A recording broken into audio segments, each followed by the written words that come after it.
बिस्मिल्लाहिर्रहमानिर्रहीम। अस्सलाम वालेकुम। मैं हूं उमर इनाम। इस वीडियो में बात करेंगे जहांगीर तरीन साहब, जिनके ऊपर इल्ज़ाम लगाया जा रहा था अपोजिशन की तरफ से,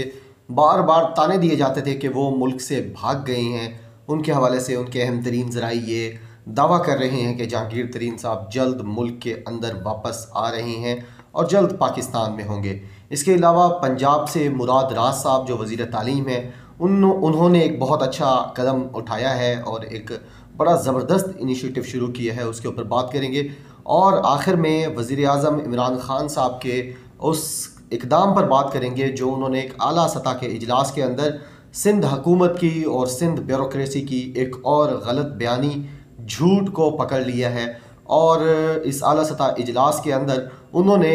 जो चीफ़ मिनिस्टर की तरह चीफ़ सेक्रेटरी भी गलत बयानी करते हैं सिंध के, उनकी गलत बयानी पकड़ी है और उन्हें शर्मिंदा किया है और शर्म दिलाई है कि आप जिस ओहदे पर हैं उस ओहदे का पास ये नहीं है कि आप आला सतह के इजलास में गलत बयानी करें। लिहाजा अब उम्मीद ये की जा रही है कि जो सिंध से मुसलसल इस तरह की चीज़ें आ रही थीं, अब वो भी थोड़ी कदरें कम होंगी। सबसे पहले अगर हम जहांगीर तरीन की वतन वापसी के फ़ैसले के ऊपर बात करें तो आपने देखा होगा कि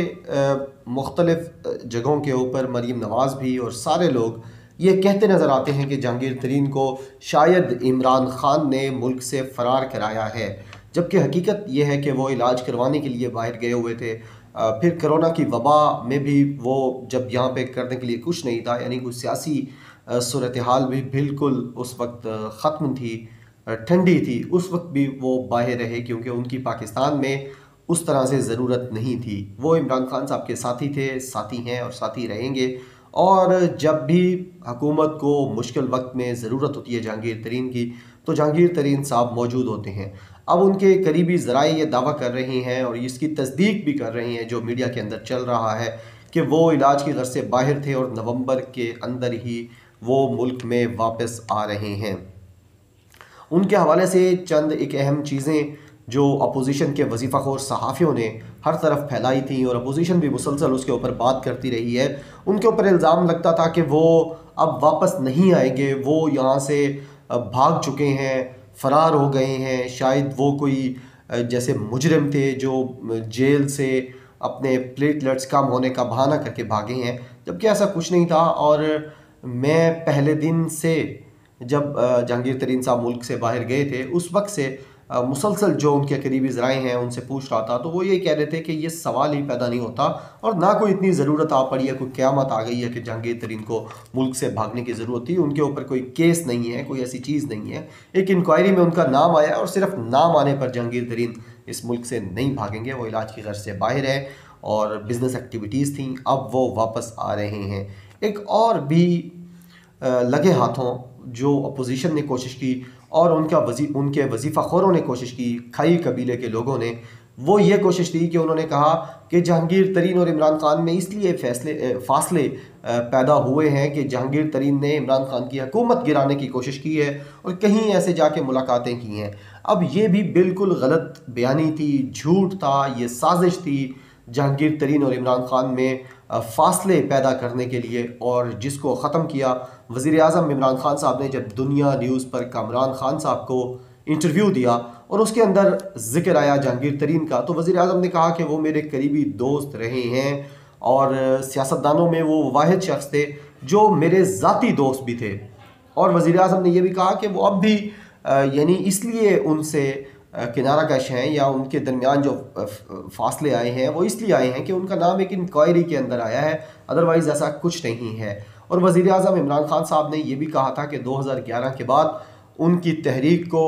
सबसे ज़्यादा जिसने सपोर्ट किया था वो जहांगीर तरीन साहब थे। फिर जब कामरान ख़ान साहब ने जहांगीर तरीन साहब का इंटरव्यू किया और उनको ये वाला क्लिप सुनाया, तो उनका भी कहना यह था कि वज़ीर आज़म इमरान ख़ान के लिए उनका दिल पहले भी धड़कता था, अभी भी धड़कता है और वो इस हुकूमत के साथ हैं, अपने दोस्त इमरान ख़ान के साथ हैं और वो ये सोच भी नहीं सकते कि वो इमरान ख़ान से गद्दारी करेंगे और उनकी हुकूमत गिराने के हवाले से कहीं जाकर बात करेंगे। लिहाजा उनका कहना भी ये था कि जब उनका नाम इंक्वायरी के अंदर आया और जहांगीर तरीन ये समझते हैं कि उनका नाम इंक्वायरी के अंदर भी गलत डाला गया, उनको टारगेट किया गया, तो उसके ऊपर फिर उनके दरमियान फासले आ गए जो कि इमरान ख़ान के असूली मौक़िफ़ को साबित करते हैं कि जिसका नाम इंक्वायरी में आया है अभी वो मुजरिम नहीं गर्दाने गए, किसी इदारे ने उनको मुजरिम नहीं करार दिया। नवाज़ शरीफ की तरह, कि नवाज़ शरीफ जिस तरह मुजरिम थे, यहाँ पर अजीब व गरीब किस्म के मुंह बनाकर और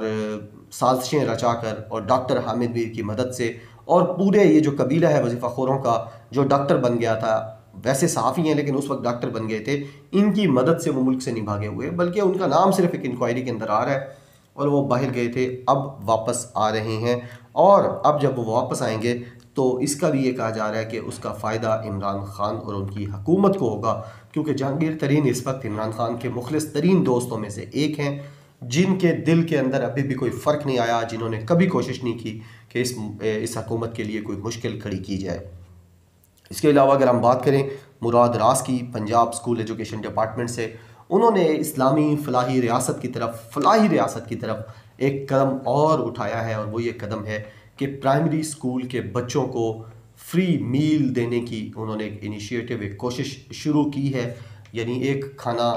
प्राइमरी के बच्चों को मुफ्त दिया जाएगा उनके स्कूलों के अंदर। फलाही रियासतों के अंदर हम देखते हैं कि इस तरह के इनिशिएटिव काम कर रहे हैं। अब जब इमरान खान साहब आए हैं और उन्होंने रियासत मदीना बनाने का दावा किया है इस हुकूमत को, इस मुल्क को, तो ये अच्छी चीज़ें हैं जो मीडिया के ऊपर नहीं आती। वजीफ़ाखोर इसको डिस्कस नहीं करते, जो व्हाट्सएप ग्रुप के लोग हैं। मुझे आज याद आ रहा था कि एक दफ़ा बहुत ज़्यादा तनकीद इस बात पर भी की गई कि आरिफ अलवी साहब एक जगह पर गए और उन्होंने N95 मास्क पहन रखा था, जबकि बाकियों के पास, उनका जो स्टाफ था या जो जिस हॉस्पिटल में वो गए हुए थे, उनके पास N95 नहीं था।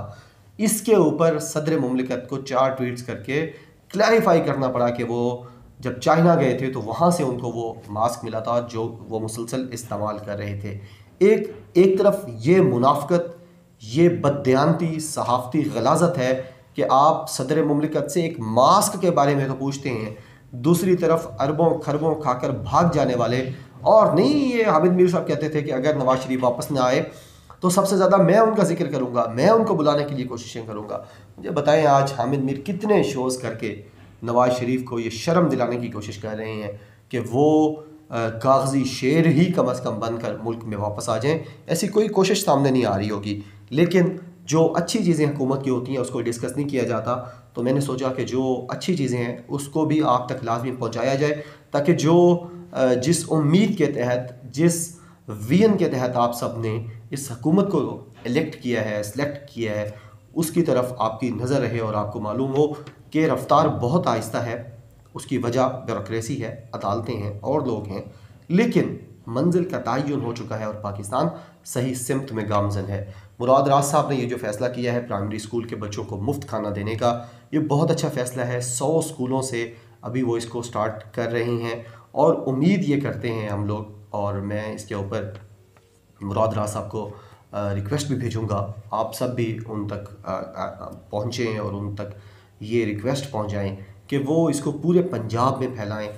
मुख्तलिफ़ मुखय्यर हज़रात जो सदका खैरात करने वाले हैं उनके साथ मिलकर ऐसी बहुत सारी तंजीमें हैं जो आप तहसील की सतह पर, ज़िले की सतह पर बनाकर तमाम पंजाब के प्राइमरी स्कूल के अंदर जो बच्चे आते हैं उनको मुफ्त खाना दिला सकते हैं। ये बहुत अच्छा इनिशिएटिव है मिनिस्ट्री ऑफ एजुकेशन पंजाब का, जिसका ज़िक्र ज़रूरी था।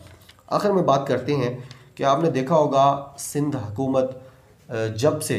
इमरान खान इक़्तिदार में आए हैं उनके साथ कंफर्टेबल नहीं है और मुसलसल गलत बयानियाँ भी करते हैं, गलत काम भी करते हैं, गलत इक़दाम भी उठाते हैं और हर मुमकिन कोशिश करते हैं कि किसी न किसी लेवल पर इमरान खान को मुश्किल वक्त दिया जा सके, उनको टफ़ टाइम देकर उनकी कारकर्दगी मुतासर की जा सके। और ख़ुसूसन आप देख रहे होंगे कि मार्च 2020 में जब कोरोना आया पाकिस्तान में, उसकी पीक शुरू हुई, तो उस वक्त यही वो सिंध की हुकूमत थी जिसने अपनी 1.5 इंच की मस्जिद बनाई और रोज़ाना की बुनियाद पर ऐसे बेहुदा और गलीज़ इल्ज़ामात लगाए वफाकी हुकूमत पर, जिनको सुनकर हमें शर्म आती थी कि एक ही मुल्क है, एक ही झंडा है, एक ही नारा है, एक ही तराना है। लेकिन सिर्फ सियासी बुनियादों पर इमरान खान को नाकाम बनाने के लिए ये कोशिशें की जा रही थीं। अब एक आला सतह का इजलास हुआ है जिसके अंदर वफाकी वज़रा मौजूद थे, जिसके अंदर प्रोविंशियल चीफ सेक्रेटरीज मौजूद थे और जिसके अंदर गवर्नर स्टेट बैंक मौजूद थे। वहाँ पर चीफ सेक्रेटरी सिंध, जो चीफ मिनिस्टर सिंध की तरह गलत बयानियाँ करने में मशहूर हैं, उन्होंने वज़ीर आज़म इमरान खान साहब को जो ब्रीफिंग दी उसके अंदर बताया कि सिंध हुकूमत रोज़ाना 8,000 मीट्रिक टन गंदम जारी कर रही है। इसके ऊपर वज़ीर-ए-आज़म इमरान खान साहब के पास जो पहले से मौजूद एक रिपोर्ट थी, आदाद व शुमार थे, वज़ीर-ए-आज़म ने उनके सामने रखे और उनको कहा कि आप गलत बयानी कर रही हैं। आप जो है वो 3,000 मीट्रिक टन भी गंदम रोज़ाना की जारी नहीं कर रहे, जबकि आप इस आला सतह के इजलास में बैठकर ये झूठ बोल रही हैं, ये साजिश कर रही हैं किसानों के सामने वफाकी हुकूमत को बदनाम करने के लिए कि आप 8,000 मीट्रिक टन रोज़ाना की गंदम जारी कर रही हैं। इसके ऊपर वज़ीर-ए-आज़म ने उनको डांट भी पिलाई और उनको शर्म दिलाने की कोशिश की कि आप इस तरह के आला तरीन फोरम के ऊपर गलत डेटा आइंदा से ना लाएं और अपनी तहकीक करके आएँ, रिसर्च पूरी करके आएँ और सही चीज़ें आकर इस फोरम के ऊपर बताएं। तो ये आपने देखा होगा कि किसानों की एक तहरीक चल रही है इस वक्त गंदम की इमदादी रकूम के हवाले से, और भी मुख्तलिफ़ चीज़ें हैं जिसको अब साजिश के तौर पर ख़राब किया जा रहा है सिंध हुकूमत की तरफ से। सिंध हुकूमत ने एक ऐसी इमदादी रकम का तयन किया है गंदम के काश्तकारों के लिए कि जो देना मुमकिन नहीं है, लेकिन सिर्फ वफाक को ख़राब करने के लिए साजिशें और शरारतें करने के लिए मशहूर जो सिंध हुकूमत है और अपोजिशन है पाकिस्तान की, वो मुसलसल इस तरह की चीज़ें करते रहते हैं कि जिससे वफाकी हुकूमत को टफ़ टाइम मिले। लेकिन ये भी हकीकत है कि इन तमाम तर चीज़ों के बावजूद इमरान खान और उनकी हुकूमत मुसलसल आगे बढ़ रही है और पाकिस्तान दिन ब दिन रफ्तार आहिस्ता लेकिन अपनी दुरुस्त सिमत में गामज़न है। उम्मीद है आपको वीडियो पसंद आई होगी। मुझे अपनी दुआओं में याद रखा करें। बहुत शुक्रिया। अल्लाह हाफ़िज़। पाकिस्तान जिंदाबाद।